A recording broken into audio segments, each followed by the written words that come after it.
तो स्टूडेंट जो भी एग्ज़ाम के लिए इम्पॉर्टेंट चैप्टर्स, इम्पॉर्टेंट क्वेश्चंस है, प्रिपेयर क्या करना है, क्वेश्चन कैसे होगा एग्ज़ाम के लिए, तो बहुत ऐसे डिफ़िकल्ट प्रिपरेशन करना नहीं है। जो भी प्रिपरेशन है वो फिज़िक्स का पेपर देख के ये अज्यूम कर सकते हो कि टाइप ऑफ पेपर डिफरेंट है। फिज़िक्स में जो भी तुमको न्यूमेरिकल्स का डाउट या न्यूमेरिकल्स के प्रॉब्लम होते थे, तो इतना न्यूमेरिकल्स के ऊपर कुछ क्वेश्चंस आए नहीं। केमिस्ट्री के लिए तो ऑब्वियस है कि जो न्यूमेरिकल्स फिज़िक्स के कंपेयर में केमिस्ट्री के न्यूमेरिकल्स इजी होते हैं, तो ज़्यादा टेंशन न्यूमेरिकल्स का ना लेकर हम अगर प्रिपेयर करें तो चैप्टर वाइज क्या क्या क्वेश्चंस कवर करें कि एग्ज़ाम के लिए अच्छा मार्क्स हो सकता है। और अगर अच्छे से वो सारी टॉपिक्स करके जाते हो तो मोस्टली क्वेश्चंस वहाँ से आपको मिल जाएगा।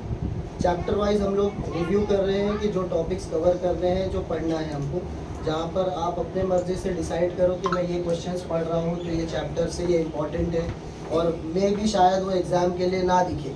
तो कुछ क्वेश्चंस हम लोग शेयर करेंगे जो शायद एग्ज़ाम के लिए मेरे पॉइंट ऑफ व्यू से इम्पॉर्टेंट हो, तो आप उन क्वेश्चंस को पढ़ने की कोशिश करो। तो जो आपने ऐड किया है और अगर वो क्वेश्चंस उसमें से है और कुछ रह जाते हैं तो जो मैंने बताया वो उसमें ऐड कर लो प्रिपेयर करने के टाइम, ठीक है।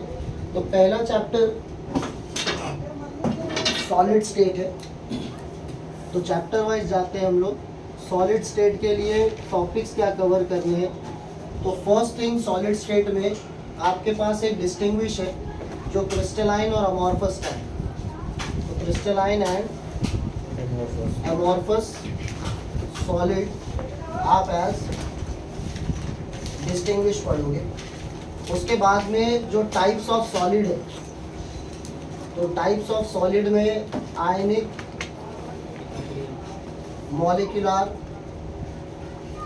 मेटालिक, कोवेलेंट, ये जो सॉलिड्स है ये आपको पेज नंबर 5 पर जो टेबल 1.1 है, पेज नंबर 5 टेबल 1.1 जो है वहाँ से आप कंपेरेटिव ये क्वेश्चन कर सकते हो जो सारे टाइप्स ऑफ सॉलिड्स के बारे में। उसके बाद में जो क्वेश्चन है इम्पॉर्टेंट वो है इसके ऊपर जो न्यूमेरिकल्स है, जहाँ पर हमें डेंसिटी कैलकुलेट करना है। तो बहुत जो न्यूमेरिकल्स थोड़े ऑड है इस चैप्टर में, वो नहीं करके हम अगर वो सिर्फ एक न्यूमेरिकल पर फोकस करें जो एक फॉर्मूले के ऊपर ही बेस्ड है, वो है टू कैलकुलेट डेंसिटी। तो डेंसिटी कैलकुलेट करने के लिए जो फॉर्मूला हमें दिया है that is density which is z into M and a cube into N A, जिसमें z नंबर ऑफ एटम्स है, m मोलार मास है, a is edge length and N A is Avogadro number.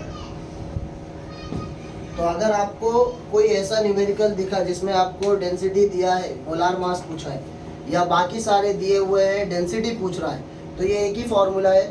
Z number of atoms बताता है depending on the type of solid.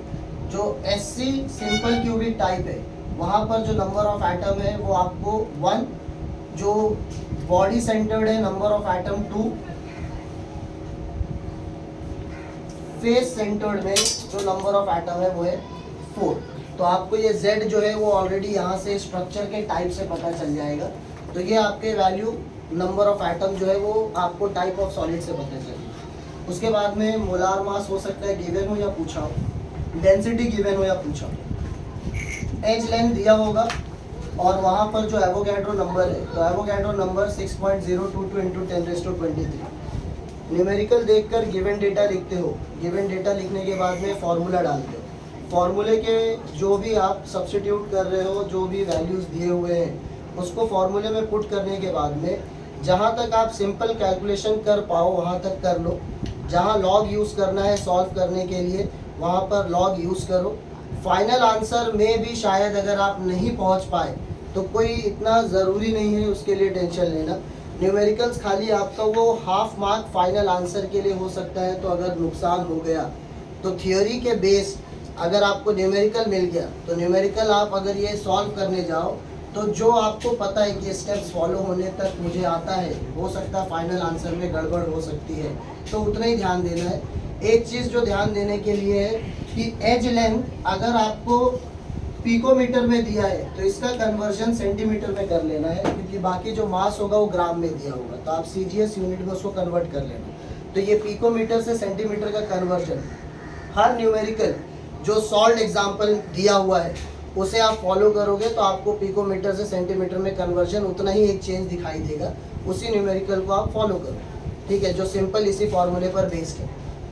आ गया तो ये formula से आप आगे तक जो भी स्टेप्स है वो सॉल्व करके चले जाओगे।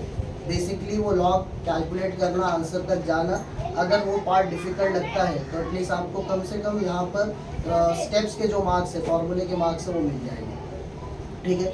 इसके बाद में एक क्वेश्चन है जो पैकिंग एफिशिएंसी का है। अब ये पैकिंग एफिशिएंसी में डायरेक्ट क्वेश्चन भी हो सकता है, जैसे सिंपल क्यूबिक का जो पैकिंग एफिशिएंसी है वो 52.4 या 52.36%, तो ये आपका सिंपल क्यूबिक का पैकिंग है। जो ये पैकिंग है ये ऑक्यूपाइड स्पेस बता रहा है। क्वेश्चन को समझना, अगर कोई ऐसे फिल इन द ब्लैंक्स है, एमसीक्यू में आ गया कि ये सिंपल क्यूबिक है तो पैकिंग एफिशिएंसी तो मुझे पता है, क्वेश्चन में अगर उसने वॉइड पूछा तो वॉइड क्या होगा, out of 100% you will subtract this 52.4, आपको वॉइड मिल जाएगा। तो क्वेश्चन क्या पूछ रहा है वो इंपॉर्टेंट है, पैकिंग एफिशिएंसी पूछ रहा है या वॉइड पूछ रहा है। पैकिंग एफिशिएंसी तो हमें पता है, बॉडी सेंटर्ड के लिए पैकिंग एफिशिएंसी 68% और फेस सेंटर्ड के लिए पैकिंग एफिशिएंसी जो है वो 74%। ये पैकिंग एफिशिएंसी है। वॉइड क्या होगा, आप इसी पैकिंग एफिशिएंसी को 100 में से माइनस कर दोगे। अब कैलकुलेट करने भी आता है कि पैकिंग एफिशिएंसी सिंपल क्यूबिक के लिए कैलकुलेट करो, तो उसके लिए जो 4 स्टेप्स फॉलो करने हैं, तो अगर जैसे मुझे 52.4 कैलकुलेट करना है या 68% कैलकुलेट करना है या 74 कैलकुलेट करना है, तो पहला स्टेप है you find out the radius of this sphere here. अब रेडियस ऑफ स्फीयर के लिए यहाँ पर सिंपल क्यूबिक जो है ये उसका बेसिक डायग्राम है, ये पैकिंग है उसका, जहाँ पर यहाँ ये आपको रेडियस और ये आपको रेडियस, ये पूरा एक एज लेंथ है। तो आपको जो एज लेंथ मिल रहा है यानी a is equal to 2r, तो r क्या हो जाएगा a बाय, ये आपको रेडियस मिल गया सिंपल क्यूबिक का। बॉडी सेंटर्ड के लिए जैसे आप जाओगे एक करते फिर आगे, तो रेडियस ऑफ स्फीयर क्या हो जाएगा r is equal to a बाय। सेकेंड स्टेप है to find out the volume of sphere. Volume of sphere का फॉर्मूला है 4/3 पाई r क्यूब, 10th का मेंसुरेशन है, कोई बहुत बड़ा मेजर प्रॉब्लम फॉर्मूला नहीं है, 4/3 पाई r क्यूब।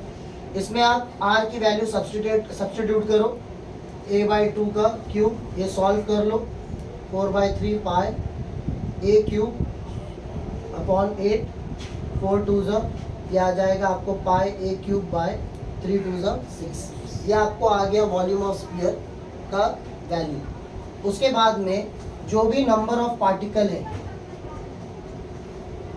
तो सिंपल क्यूबिक है तो 1, ठीक है, तो 1 एटम, तो उसको क्या करोगे नंबर ऑफ पार्टिकल से मल्टीप्लाई कर लोगे, तो you will get 1 into pi a cube by 6, जो पाई a क्यूब बाय 6 ही होगा। उसके बाद आपको यहाँ पर लास्ट पॉइंट है to calculate packing efficiency. Packing efficiency निकालने के लिए जो आपका वॉल्यूम यहाँ पर आया और जो टोटल वॉल्यूम है यानी जो उसका एज लेंथ है वो है, तो यहाँ volume occupied upon total volume into 100% निकालना है, तो इंटू 100, तो वॉल्यूम ऑक्यूपाइड क्या मिला, पाई a क्यूब बाई 6 और ये a क्यूब, ये a क्यूब कैंसिल हो जाएगा, क्या मिलेगा आपको 100 इंटू पाई अपॉन 6, तो ये कैलकुलेट करोगे 100 into 3.14 divide by 6, you will get the answer as 52.36%। ये 4 स्टेप यहाँ भी वैसे ही है, यही 4 स्टेप फॉलो करना है बीसीसी के लिए और एफसीसी के लिए। अब बीसीसी के लिए रेडियस कैलकुलेट करना जो ट्राइंगल से थोड़ा डिफिकल्ट है, तो हम लोग अगर उसे ना कैलकुलेट करके डायरेक्टली वो वैल्यूज़ याद रखें, तो मैं वो डायरेक्टली वैल्यूज़ बताता हूँ जिससे उसे आप याद रखो। तो एक relay 4r equal to √3a, तो r क्या हो जाएगा √3a √3a/4 इंटू ए। तो ये आपको यहाँ पर इसका रेडियस मिल गया। वॉल्यूम ऑफ स्फीयर में सेम पॉइंट है, तो ये फर्स्ट पॉइंट, ये सेकंड पॉइंट। अब यहाँ पर इसका जो डायग्राम है इससे कैलकुलेट करके निकालना है। मैं आपको सीधा रिलेशन बता रहा हूँ, इस रिलेशन को याद रखो। 4r is equal to √3/a, जो r सॉल्व करोगे रेडियस आपको √3/4 इंटू ए मिल जाएगा। इसके बाद आप वॉल्यूम ऑफ स्फीयर निकालोगे सेम 4/3 πr3। तो r की वैल्यू यहाँ पुट करोगे पाई इंटू √3/4 a का क्यूब। ये सॉल्व करोगे आपको यहाँ मिलेगा √3 पाई a क्यूब बाय 16। ये आपको वॉल्यूम ऑफ स्फीयर मिलेगा। नंबर ऑफ पार्टिकल BCC है तो 1 at corner and 1 at centre, तो नंबर ऑफ पार्टिकल यानी 2 into √3 pi a cube upon 16, तो 2 8 जा, तो ये हो जाएगा √3 pi a cube bye 8। Packing efficiency same वैसे ही निकालना है, ये अपॉन एज लेंथ यानी √3 pi a cube upon 8 upon a cube into 100। तो ये सॉल्व करोगे तो आपको यहाँ पर पाई का वैल्यू पुट करना है। √3 का वैल्यू 1.73 है, तो √3 का value 1.73, pi is 3.14 upon 8 into 100। ये सॉल्व करोगे तो यू विल गेट 68%। ठीक है, उसी तरीके से FCC कैलकुलेट करना है। तो FCC के लिए जो रेडियस का रिलेशन है तो वो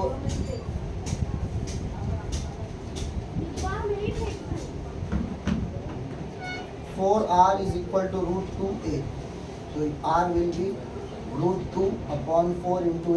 ये सॉल्व कर लोगे तो आपको मिलेगा a अपॉन 2√2। ठीक है, पहला पॉइंट रेडियस निकल गया। उसके बाद वॉल्यूम ऑफ स्फीयर निकालोगे से 4/3 पाई r क्यूब, तो 4/3 पाई r इज a 2√2/3। तो ये सॉल्व करोगे, जो आंसर है इसका √3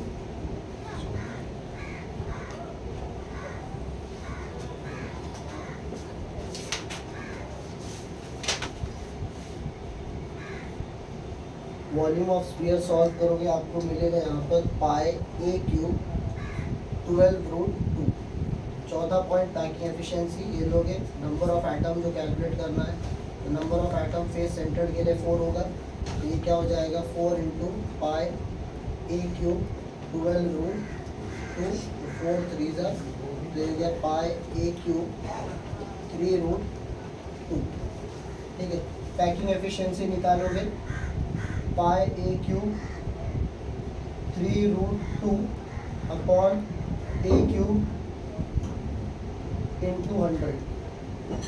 जब इसको सॉल्व करोगे आप तो यहाँ पर आपको आंसर आएगा 74%। ठीक है, तो आप यहाँ से तीनों एक ही बार में, ये 4 कॉमन पॉइंट है।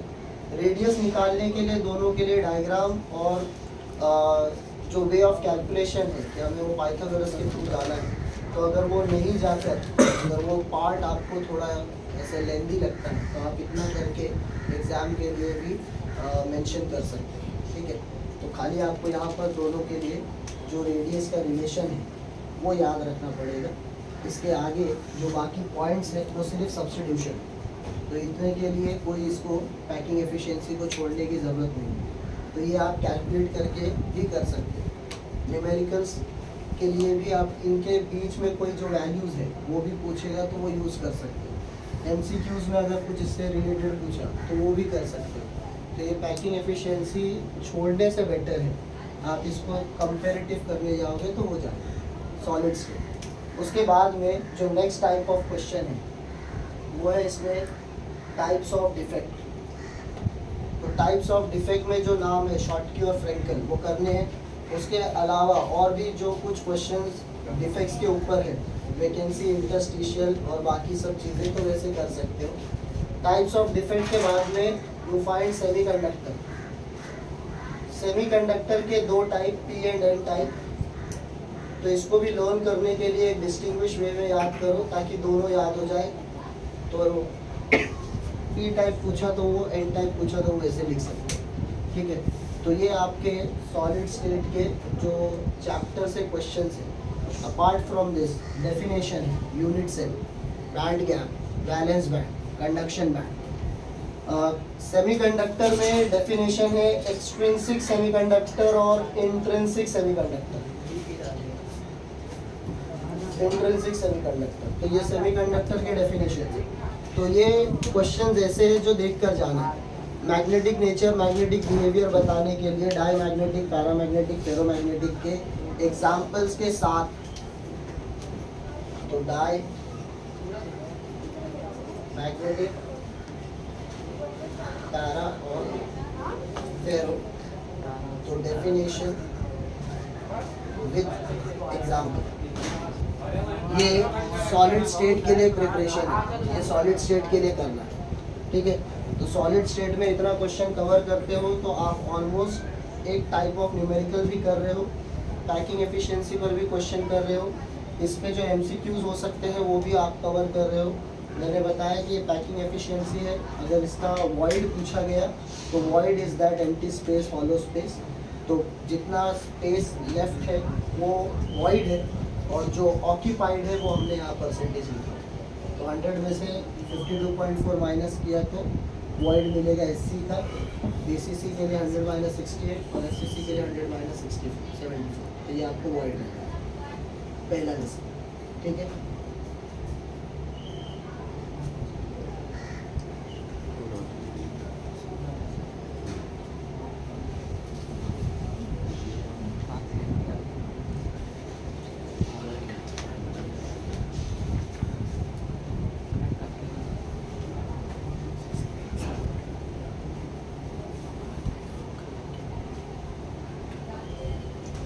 नेक्स्ट चैप्टर है सॉल्यूशन। सॉल्यूशन में जो डेफिनेशंस है तो वो डेफिनेशंस करने हैं। उसके बाद में सॉल्यूशन के जो इम्पोर्टेंट क्वेश्चन है, तो इसमें एक ये जो हेनरीज लॉ है इसके ऊपर आपको रिलेशन, न्यूमेरिकल या इसका यूनिट लिखना। तो ये हेनरीज लॉ इम्पोर्टेंट क्वेश्चन है। उसके बाद में इसमें जो 4 कॉलिगेटिव प्रॉपर्टी है, तो इस चारों कॉलिगेटिव प्रॉपर्टी का राउल्ट्स लॉ का जो पार्ट है, तो राउल्ट्स लॉ में आपको जो volatile, non volatile, two volatile या एक वोलेटाइल, नॉन वोलेटाइल कोई एक रिलेशन, उसके ऊपर न्यूमेरिकल आएगा राउल्ट्स लॉ के लिए। उसके बाद में यहाँ पर आपको ideal and non ideal solution, ये भी डिस्टिंग्विश के जैसा पढ़ोगे, आइडियल नॉन आइडियल सॉल्यूशन। उसके बाद में यहाँ पर आपको जो एलिवेशन ऑफ बॉइलिंग पॉइंट है, तो एलिवेशन ऑफ बॉइलिंग पॉइंट, तो यहाँ जो रिलेशन जो इनके फॉर्मूले हैं डेल्टा टी बी और डिप्रेशन इन फ्रीजिंग पॉइंट में, इसका फॉर्मूला है by delta T F.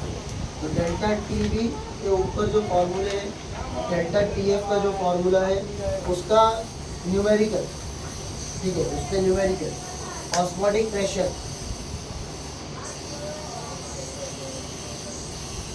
Osmotic pressure में बहुत सारे डेफिनेशंस हैं।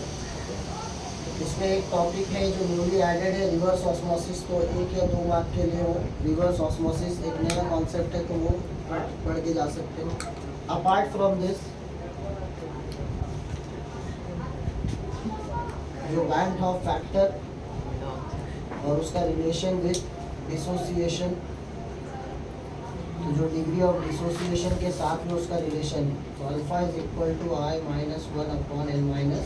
तो ये आपको बैंड ऑफ फैक्टर का रिलेशन डिग्री ऑफ डिसोसिएशन के साथ में ये एक डेरिवेशन कर लेना। न्यूमेरिकल जहाँ तक होगा आपको ये 3 फॉर्मूले पर, तो डेल्टा टी बी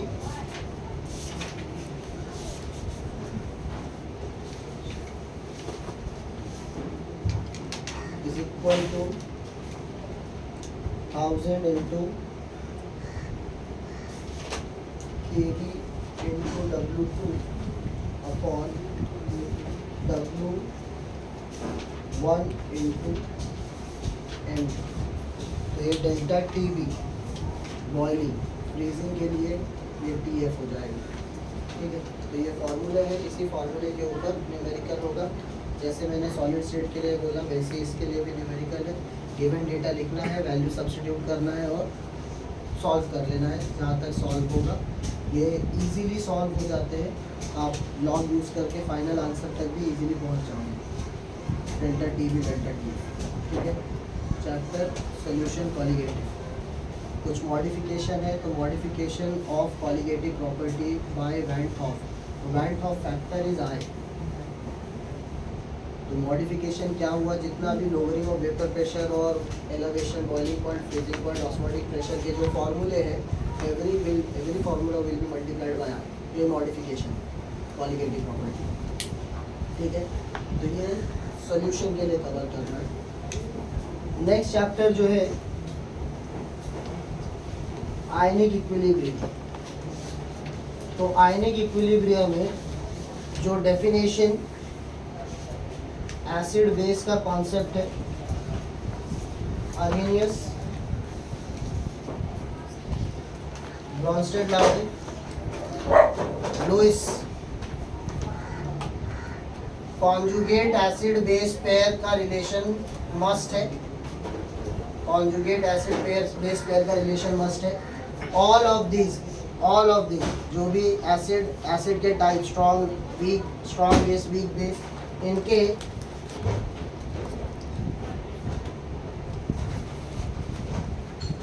एग्जाम्पल्स, ठीक है। उसके बाद में यहाँ पर आपको ऑसवाल्ड डाइल्यूशन लॉ। तो ऑसवाल्ड डाइल्यूशन लॉ या तो जनरली आपको HA का जनरल कोई एसिड HA के फॉर्म में जो है वो डिराइव करना होगा, नहीं तो आपको कोई वीक एसिड देगा और बोलेगा इसका ऑसवाल्ड डाइल्यूशन लॉ लिखिए।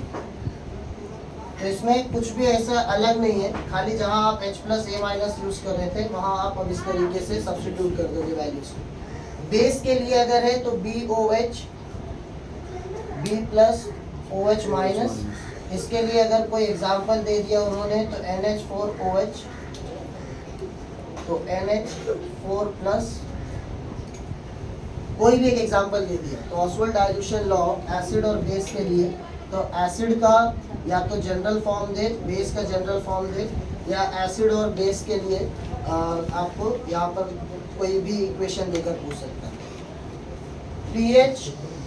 POH का डेफिनेशन और इस पर based numerical. pH plus POH is equal to 14 का रिलेशन। Auto ionisation of water, buffer का टाइप्स, उसका एप्लीकेशन, और इसमें जो हेंडरसन-हेज़लबैग इक्वेशन है,